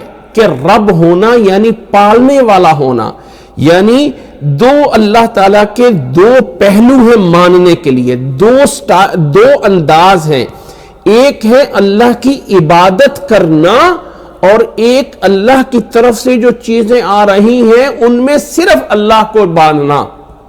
اللہ مجھے رزق دیتا ہے, اللہ نے مجھے پیدا کیا ہے, اللہ میرے لیے پھلوں کو نکال رہا ہے, اللہ میرے لیے بارشیں دے رہا ہے, اللہ مجھے اولاد دے رہا ہے, تو یہ اللہ کی ربوبیت ہے. رب ہونے کا معنی پالنے والا ہونا. اور الوہیت یہ ہے کہ بندے کی طرف سے جو میں نماز پڑھ رہا ہوں, جو میں اللہ کے لیے روزہ رکھ رہا ہوں, جو میں حج کر رہا ہوں, جو میں طواف کر رہا ہوں, جو میں عمرہ کر رہا ہوں, جو رب کے لیے میں دے رہا ہوں, بھیج رہا ہوں, چیزیں اوپر کی طرف بھیج رہا ہوں, اس میں اللہ کو ایک جاننا, یہ الوہیت ہے. وہ الوہیت, ربوبیت رب کی چیزیں بندے کی طرف آنے والی, الوہیت بندے کے اعمال اور عبادات رب کی طرف جانے والی الوہیت. تو اللہ تعالیٰ ربوبیت کو بنیاد بنا کے الوہیت کی دعوت دیتا ہے. اور جس رب نے تمہیں یہ کیا ہے اس رب کو ایک مان لو, یعنی اس کی عبادت میں ایک مان لو. دینے میں بھی وہ اکیلا ہے تو لینے میں بھی اس اکیلے کو بناؤ. اس کو دینے میں اکیلا تو لینے میں بھی اکیلا. یہ ہے ربوبیت اور یہ ہے الوہیت. امید ہے کہ بات سمجھ آ گئی. تو اللہ تعالیٰ نے وَأَنْتُمْ تَعْلَمُونَ کا تعلق کس چیز سے ہے؟ وَأَنْتُمْ تَعْلَمُونَ کا تعلق کس چیز سے ہے کہ ان تمام چیزوں کو تم خوب جانتے ہو. الَّذِي جَعَلَ لَكُمُ الْأَرْضَ فِرَاشًا وَالسَّمَاءَ بِنَاءً وَأَنزَلَ مِنَ السَّمَاءِ مَاءً فَأَخْرَجَ بِهِ مِنَ الثَّمَرَاتِ رِزْقًا لَكُمْ فَلَا تَجْعَلُوا لِلَّهِ أَنْدَادًا. بس اللہ کے ساتھ کسی کو شریک نہ بناؤ. اور تم جانتے ہو, کیا چیزیں جانتے ہو؟ کہ پیچھے والی چیزیں تم جانتے ہو کہ جب یہ سب چیزیں کرنے والا وہ ایک ہے تو پھر اس کے ساتھ کوئی شریک نہیں, کوئی ند نہیں ہے. انداد جو ہے, یہ انداد جو ہے یہ ندن کی جمع ہے. ند کہتے ہیں کوئی بھی قریبی ساتھی. تو فرمایا یا ایھا الناس, گویا کہ اعبدو, جن لوگوں کو مخاطب کیا یا ایھا الناس کہہ کے, ان دو آیتوں میں اللہ تعالیٰ نے حکم ان کو ایک ہی دیا ہے اور وہ ہے اعبدو. اور اس حکم کی پھر اینڈ پہ جا کے تشریح کی ہے اور وہ یہ ہے کہ لا تجعلوا للہ اندادا, اللہ کے ساتھ کسی کو شریک نہ بناؤ, اللہ کے ساتھ کسی کو برابر نہ کرو. فلا تجعلوا للہ اندادا وانتم تعلمون. یہ ہے اللہ تعالیٰ کا پہلا پیغام. جب اس پیغام کو ہم سمجھ گئے ہیں تو اب ضمناً پھر یہاں پر وہ باتیں سمجھانا پڑ گئیں. زمین کو اللہ نے فراشن بنایا. ویسے یہ آیتیں بار بار آئیں گی اور میں مجبور ہو جاتا ہوں اشارہ کرنے کے لیے. تفصیلاً کسی ایک جگہ پہ وہ بات بتانا پڑے گی. کون سی قرآن مجید کی آیت ہے جس سے نکلتا ہے کہ زمین جو ہے وہ گول ہے اور دوڑ رہی ہے اور بھاگ رہی ہے؟ بڑے دور کے اشارے نکالنے پڑیں گے جو کہ جب پہلے سوچے تو کوئی نہیں کہ بندہ کھینچ کے نکال لے گا.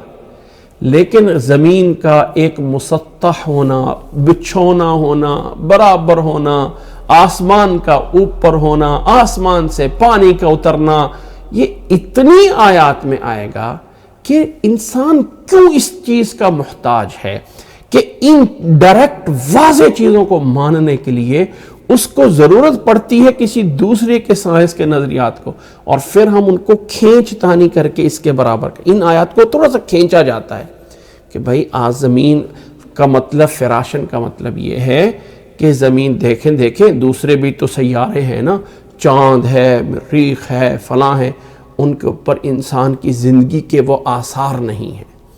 اور زمین پہ زندگی کے آثار موجود ہے, انسان یہاں رہ سکتا ہے. تو تجھے کس نے کہا ہے زمین سے نکل کے وہاں پہ جا؟ تجھے کس نے کہا ہے وہاں نکل کے جا؟ تو اللہ نے بنائی تمہارے لیے زمین ہے. اللہ, کوئی انسان یہ نہ کہے کہ میں ان چیزوں کا مخالف ہوں, نہیں, لیکن میں قرآن مجید کو ڈائریکٹ قرآن مجید سے سمجھنا, نہ یہ کہ ایک سوچ بنا کے لا کے یہاں سے سمجھنا ہے. بہت سارے ایسے پولز ہیں اس موجودہ جو ہمیں نظریات دیے جاتے ہیں جس کو ہم نے فائنل سمجھ لیا ہوا ہے، اور نسل در نسل یہ بات تو فائنل ہو چکی ہے کہ زمین یہاں پہ چھوٹی سی ہے اور سورج اتنا بڑا ہے اور زمین اس کے ارد گرد اتنے سالوں میں اتنے دنوں میں چکر لگا رہی ہے، ہم نے چیزیں فائنل کر لی ہوئی ہیں، اور کبھی ان چیزوں کے اوپر تو کوئی بندہ بول ہی نہیں سکتا، اور قرآن مجید کی آیات کو کھینچ کے وہاں کر دیا۔ اللہ نے فرمایا وَأَنزَلَ مِنَ السَّمَاءِ مَاءً، یہاں تو بادل بھی گئے اور یہاں تو بارش بھی گئی، ڈائریکٹ فرمایا وَأَنزَلَ مِنَ السَّمَاءِ مَاءً، آسمان سے پانی نازل کیا۔ اب ہم کہیں گے آسمان کا مطلب یہ ہے کہ اونچائی سے پانی آیا۔ بھائی کیوں اس کی ضرورت پڑی؟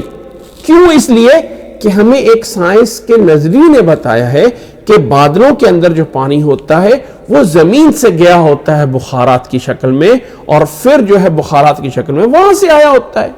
تو ہمیں یہ بتانا پڑ گیا کہ السما سے مراد اونچائی ہے، تو وہاں سے آ رہا ہے۔ تو بھائی ہم یہ مجازی معنی کی طرف کیوں گئے؟ اس کے ڈائریکٹ ماننے میں ہمیں کیا فرق ہے؟ وہ نظریات جو کل جا کے توڑ دیں گے۔ کتنے ایسے نظریات ہوئے ہیں۔ ہاں ہو سکتا ہے کہ آپ یہ چاہے کہ جی ہم جہاز میں جا رہے تھے، نیچے بارش تھی، اوپر تو بارش تھی نہیں، تو بھائی ان کے اندر پانی کہاں سے آیا؟ اس میں تو پول ہو سکتا ہے نا کہ پانی کہنا کہ بخارات سے آیا ہے، وہ پانی آسمان سے آ کے وہاں پہ رکا ہو۔ اتنے لاکھوں، اتنے ملین، ٹریلین، بلین ٹن پانی بخارات میں جا کے وہاں کھڑا ہوا ہو، اللہ کے حکم کے بغیر نہیں ہو سکتا ہے۔ تو اس لیے میں کہہ رہا ہوں کہ ان چیزوں کو ذرا ڈائریکٹ سمجھیے۔ الذی جعل لکم الارض فراشا۔ ویسے میں یہ اشارتاً ایک بات کر دوں کہ موجودہ سائنس ہمیں بتا رہی ہے سورج بہت بڑا ہے، اور جو زمین ہے یہ سورج کے ارد گرد گھوم رہی ہے۔ سپیڈ کیا ہے؟ سپیڈ کیا ہے زمین کی سورج کے ارد گرد گھومنے کی؟ یہ زمین کتنی سپیڈ کے ساتھ سورج کے ارد گرد گھوم رہی ہے، اس کی کتنی سپیڈ ہے؟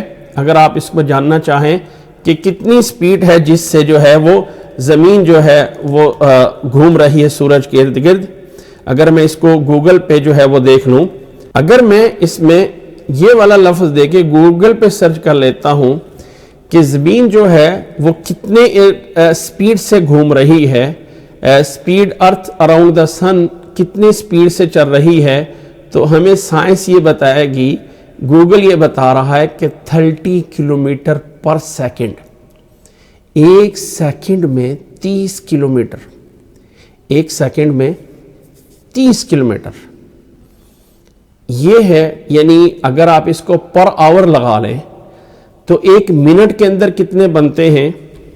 اگر آپ کسی بھی کیلکولیٹر سے اس کو کر لیں پر آور کلو کتنے جو ہے وہ بنتے ہیں، کتنے بنتے ہیں، تو اگر ہم یہ لگائیں کہ 30 کلومیٹر کو ہم ملٹیپلائی کر دیں 60 کے ساتھ، تو ایک منٹ میں 1800 کلومیٹر زمین جو ہے وہ سپیڈ سے چل رہی ہے۔ اور اگر ہم اس کو پر آور کر دیں، اس کو پھر ملٹیپلائی 60 سے کر دیں، تو کتنا ہے؟ 1,08,000 1,08,000 کلومیٹر پر آور کے ساتھ زمین سورج کے ارد گرد یوں گھوم رہی ہے۔ میرا سوال یہ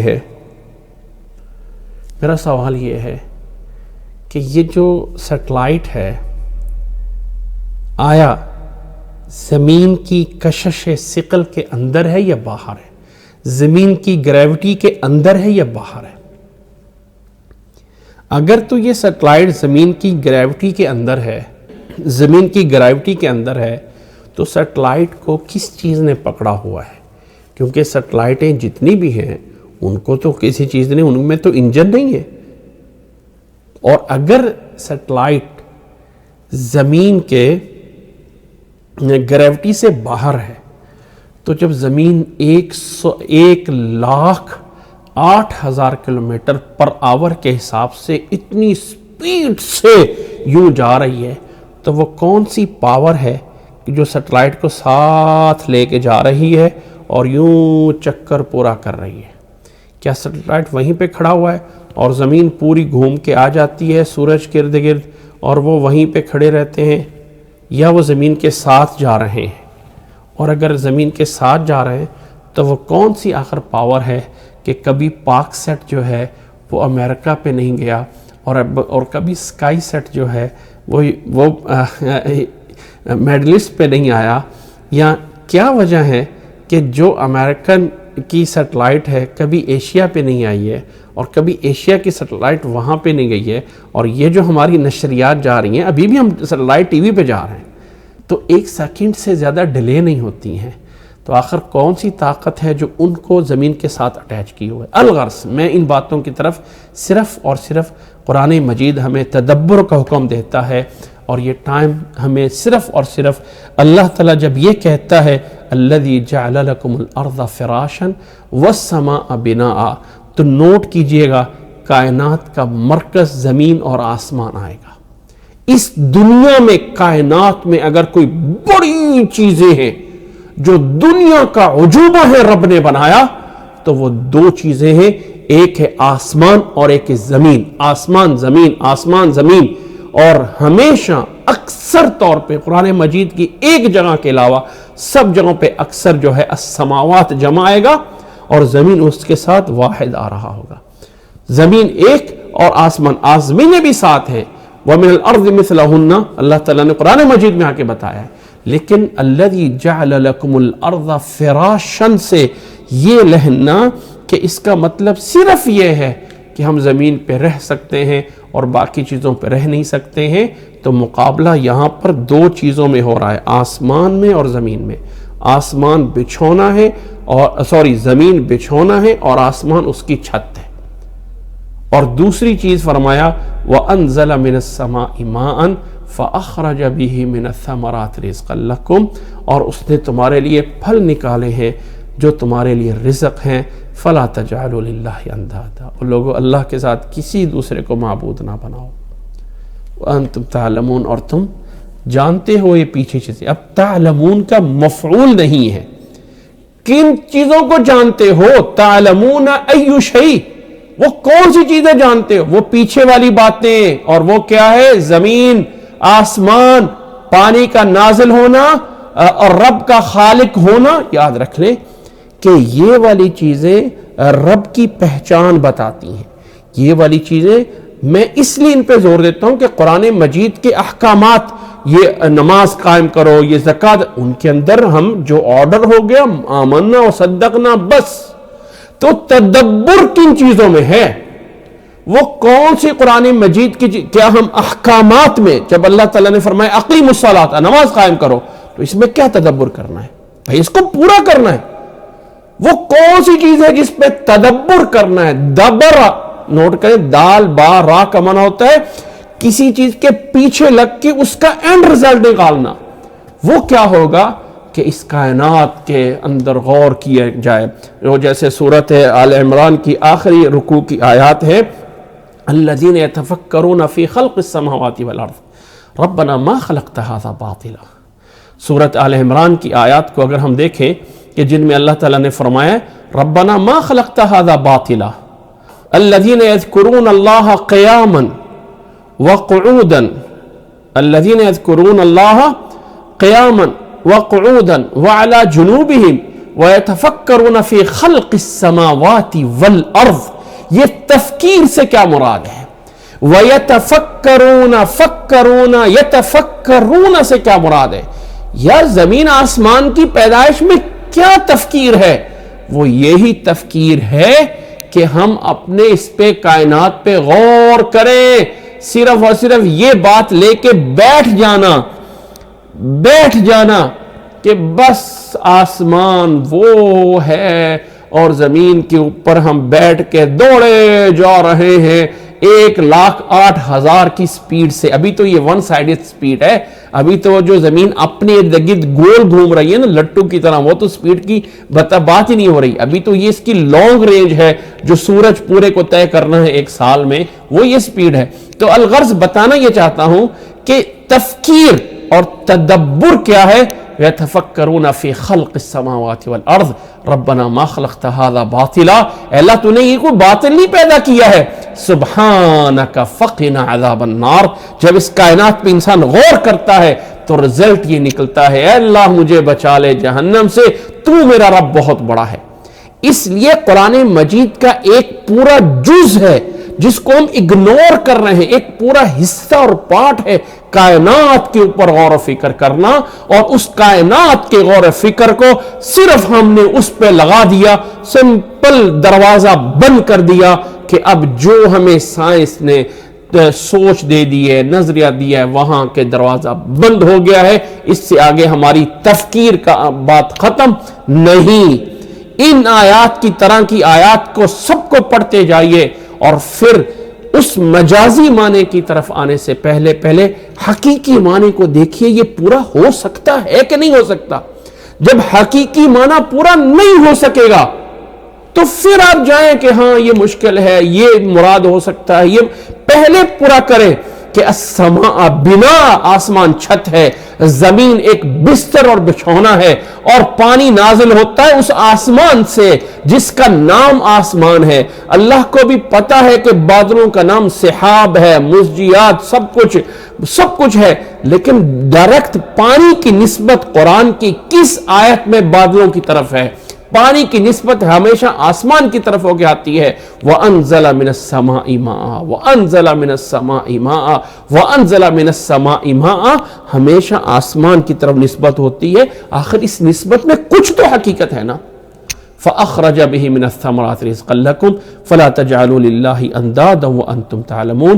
امید ہے کہ یہاں آ کے وہ اللہ کا پیغام اعبدو پورا ہوتا ہے۔ میں یہ چیزیں ہائی لائٹ اس لیے کرنا چاہ رہا ہوں کہ جن چیزوں کو عموماً ہم سرسری نظر سے گزار دیتے ہیں، قرآن مجید کی ان باتوں کو بھی ذرا نکھیرا جائے۔